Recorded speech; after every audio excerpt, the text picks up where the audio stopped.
നല്ല സന്തോഷമാണ്, ഹാപ്പിയാണ്. ഇപ്പോൾ ഞാനൊരു വീട്ടമ്മയാണ്. വീട്ടിലെ കാര്യങ്ങളും കുട്ടികളെ കാര്യങ്ങളൊക്കെ നോക്കി നടന്ന് അതിനിടയ്ക്ക് പഠിച്ചെടുത്തത് ജോലിയാണിത്. നന്നായി പഠിക്കുക, ഈ മേഖലനെ വിടരുത്. നമുക്ക് എക്സാമിന് മാർക്ക് കുറഞ്ഞു എന്ന് വെച്ചിട്ട് ഇത് സ്കിപ്പ് ചെയ്താൽ പിന്നെ നമ്മളത് കിട്ടൂല. 160 ക്വസ്റ്റ്യൻ ആയിരുന്നപ്പോൾ എനിക്ക് അത്ര മാർക്ക് കിട്ടാറില്ല. 60 കടക്കാനും പാടായിരുന്നു. കടന്നപ്പോൾ പിന്നെ 64 കട്ട് ഓഫ് അങ്ങനെ വന്നു.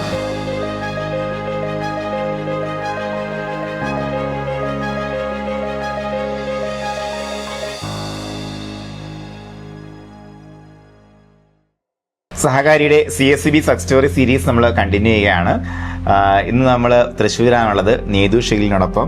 നീതുവിന്റെ ഏറ്റവും ആദ്യത്തെ ജീവിതത്തിൽ ആദ്യത്തെ അഡ്വൈസ് നമ്മൾ കൈപ്പറ്റിയതിന് ശേഷം ഇന്നലെ അപ്പോയിന്റ്മെന്റ് ഓർഡറും കൈപ്പറ്റില്ലേ? ഓക്കെ, അപ്പൊ അതൊരു വളരെ സന്തോഷകരമായൊരു മൊമെന്റ് ആണ്. നമ്മളന്ന് വിളിച്ചപ്പോഴേ പറഞ്ഞായിരുന്നു നേരത്തെ അപ്പോയിന്റ്മെന്റ് ഓർഡർ കിട്ടുകയാണെങ്കിൽ ഞാൻ പോയി ജോയിൻ ചെയ്യും. അപ്പൊ ഇന്ന് ശനിയാഴ്ച കൊണ്ട് പറ്റി കാണാൻ പറ്റി. തിങ്കളാഴ്ച ജോയിൻ ചെയ്യും. ഓക്കെ, അപ്പൊ ഈ ഒരു മൊമെന്റ് എന്ന് പറയുമ്പോഴത്തേക്കും ലൈക്ക് നമുക്ക് ആ ഒരു മൊമെന്റിൽ എന്താണ് നീതു ഫീൽ ചെയ്യുന്നത്? ഇപ്പൊ എന്താണ്? നല്ല സന്തോഷമാണ്, ഹാപ്പിയാണ്. ഇപ്പോൾ ഞാനൊരു വീട്ടമ്മയാണ്. വീട്ടിലെ കാര്യങ്ങളും കുട്ടികളെ കാര്യങ്ങളൊക്കെ നോക്കി നടന്ന് അതിനിടയ്ക്ക് പഠിച്ചെടുത്തത് ജോലിയാണിത്. എനിക്ക് നല്ല സന്തോഷമാണ്. ഇനി ഒരു പുതിയ തുടക്കത്തിലേക്ക് പോവുകയാണ്. അപ്പോഴത്തേക്കും നീതുവിന്റെ ഫാമിലിയുടെ ആ ഒരു ജസ്റ്റ് ബാക്ക്ഗ്രൗണ്ട് നിങ്ങൾ എല്ലാവരും മനസ്സിലാക്കിയിരിക്കണം. കാരണം 2 കുട്ടികൾ പഠിക്കുന്ന കുട്ടികൾ 10ാം ക്ലാസ്സിൽ ഇപ്പൊ SSLC കഴിഞ്ഞ് നിൽക്കുന്നു. മറ്റൊരു കുട്ടി അതുപോലെ എനിക്ക് ഭർത്താവ് പ്രവാസിയാണ്. അപ്പൊ വീട്ടിലെ കാര്യങ്ങളെല്ലാം നോക്കണം, മക്കളെ കാര്യങ്ങൾ നോക്കണം, മക്കളെ സ്കൂളിൽ കൊണ്ടുപോകണം. എല്ലാം കഴിഞ്ഞിട്ട് എങ്ങനെയാണ് പഠിക്കാൻ സമയം കിട്ടുന്നത്? ഞാൻ മക്കളൊക്കെ പോയി കഴിഞ്ഞിട്ട് ഞാൻ ഇരുന്ന് പഠിക്കും. അത് കഴിഞ്ഞ് മക്കള് വരുമ്പോ അവർക്ക് ഭക്ഷണം കൊടുത്ത് പിന്നെയും പഠിക്കും. പിന്നെ രാത്രി ലൈവ് ക്ലാസ് ഒക്കെ ഇരുന്ന് കാണും. 7:30 ഞാൻ സ്റ്റാർട്ട് ചെയ്യും, 9 മണി വരെ. അതിനിടയ്ക്ക് കുട്ടികൾക്ക് ചോറ് കൊടുക്കും, അങ്ങനെല്ലാം ചെയ്യും. അങ്ങനെ പഠിച്ചെടുത്തു. എന്തായാലും നമുക്ക് ഓരോ നിമിഷവും നമ്മൾ എന്ത് ചെയ്യണം എന്നതിനെ കുറിച്ച് നമുക്ക് ധാരണയുണ്ട്. ഇപ്പൊ കാലത്തായാലും മെന്റേഴ്സ് ലൈവ് ഉള്ളപ്പോ ഞാൻ ഫോൺ വെച്ചിട്ട് അടുക്കളയിൽ പോയിരുന്നു അങ്ങനെ പഠിക്കും. അത് അത്ര വരെ. അത് കഴിഞ്ഞ് കുട്ടികളെ പറഞ്ഞയച്ച് പിന്നെയും അങ്ങനെ ഒരു കിട്ടണം എന്നുള്ളൊരു ബോധം നമ്മുടെ മനസ്സിലുണ്ട്. അപ്പൊ ആദ്യം നമ്മൾ ഈ സഹകരണ മേഖലയിലേക്ക് വരുന്നത് എങ്ങനെയാണ്? തുടക്കത്തില് സഹകാരി വരുന്നതിന് മുന്നേ എന്തായിരുന്നു ബാക്ക്ഗ്രൗണ്ട്? എന്റെ ബ്രദറാണ് ഈ മേഖലയെ കുറിച്ച് എനിക്ക് പറഞ്ഞു തന്നത്. അപ്പൊ ചേട്ടന് ഞാനും ഒരുമിച്ച് ഇരുന്ന് പരീക്ഷ എഴുതി. പക്ഷെ ചേട്ടനാണ് ഫസ്റ്റ് ജോലി കിട്ടിയത്. അപ്പൊ പിന്നെ ചേട്ടന് കിട്ടിയപ്പോ പിന്നെ എന്തായാലും എനിക്കും കിട്ടണം എന്നുള്ള ഒരു വാശിയായി. അങ്ങനെയാണ് ഞാൻ പഠിച്ച്. അപ്പൊ ഞാൻ പിന്നെ യൂട്യൂബിൽ ക്ലാസ് കാണുമ്പോൾ രാജേഷ് സാറിന്റെ ക്ലാസ് കണ്ടിട്ടാണ് എനിക്ക് ഇഷ്ടമായിട്ടാണ് പിന്നെ ശ്യാം സാറിനെ വിളിക്കുന്നത്. അങ്ങനെ ഇതില് വന്ന് പഠിച്ചെടുത്തു. 2023 വരുന്നു. ഇതിനിടയ്ക്ക് ഒരു തമാശയുണ്ട്. നമ്മുടെ JSCI ആൻഡ് കേരള ബാങ്ക് പരീക്ഷ ഇങ്ങനെ വിളിച്ചു. ആ സമയത്ത് കുടുംബം നോക്കേണ്ട ആവശ്യമുള്ളത് കൊണ്ടാണ് അത് പഠിക്കുമ്പോൾ ദീപ്തിൻസ് കൊറേ പറഞ്ഞു എന്നോട്, നീ ഇത് പഠിക്ക്. പക്ഷെ ഞാൻ സമ്മതിച്ചില്ല. എനിക്ക് 2 കിട്ടിയാലും ദൂരോട്ട് പോകേണ്ടി വരും. അത് നടക്കൂല എന്തായാലും. അപ്പൊ CSCB ജോലി കിട്ടിയുള്ള ഗുണം എന്താണെന്ന് ഇപ്പൊ നീ ഇത് പറയാതെ പറഞ്ഞു വെക്കുകയാണ്. നമ്മുടെ സ്വന്തം വീട്ടിന്റെ അടുത്ത് തന്നെ റിട്ടയർ ആവുന്നവരെ നമുക്ക് പോയിട്ട് വരാം. അതുവരെ പഠിക്കാൻ തയ്യാറായി എന്നുള്ളതാണ്. അപ്പൊ ഇതിനൊക്കെ അടുത്തുള്ള ബാങ്കിൽ ഇടയ്ക്ക് നോട്ടിഫിക്കേഷൻ വന്നു. അതെനിക്ക് 2 മാർക്കിനാ പോയത്. 64 കട്ട് ഓഫ് ഒന്നും എനിക്ക് 62 മാർക്ക്. അപ്പൊ പിന്നെ അതും പോയി.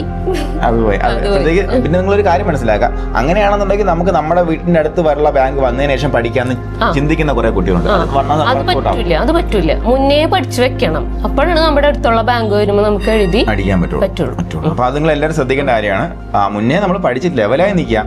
വേണമെങ്കിൽ പലത്ത് കയറിക്കോട്ടെ, കുഴപ്പമില്ല, ലിസ്റ്റിൽ വന്നോട്ടെ. അപ്പോഴത്തേക്ക് നമ്മുടെ ബാങ്കിന്റെ അടുത്ത് വരുമ്പോഴത്തേക്ക് അടിക്കുക എന്നുള്ളതാണ് അതിനകത്തുള്ള ഏറ്റവും വലിയ കീ എന്ന് പറയുമ്പോഴത്തേക്ക്. ഇപ്പൊ തന്നെ നീതുവിന് ഒരെണ്ണം അങ്ങനെ മിസ്സായി, എന്നാലും നീതു പുറകോട്ട് പോയില്ല. അതുപോലെ ഈ പാറ്റേൺ മാറിയതായിരുന്നു എനിക്ക് നല്ല ഇതായി.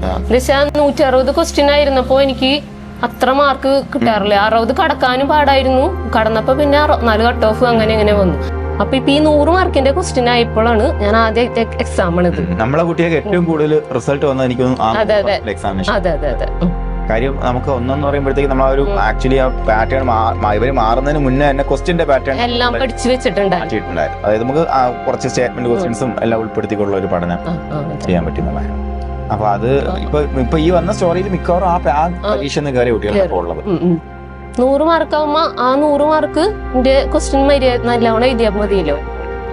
അങ്ങനെ അപ്പൊ എത്ര മാർക്ക് നേടാൻ പറ്റി ഈ പരീക്ഷ? 85 മാർക്ക്. 85 മാർക്ക് ഒട്ടും പ്രതീക്ഷയില്ല. ഞാൻ തമാശക്ക് പോയി എഴുതിയ പരീക്ഷയാണ്. പക്ഷെ അതിലാണ് എന്നും ടെൻഷൻ അടിച്ചിട്ടാണ് ഞാൻ പോവാ പരീക്ഷയ്ക്ക്. മക്കൾക്ക് അറിയാം എന്നിങ്ങനെ ടെൻഷൻ ആയാലും എല്ലാപ്പോഴും. പക്ഷെ ഇത് ഞാൻ ചുമ്മാ പോയിട്ട് അത് ഹസ്ബൻഡ് ഗൾഫിൽ നിന്ന് വന്നിരിക്കുന്ന ടൈമായിരുന്നു. അപ്പൊ അത് കഴിഞ്ഞ ആള് പോയി.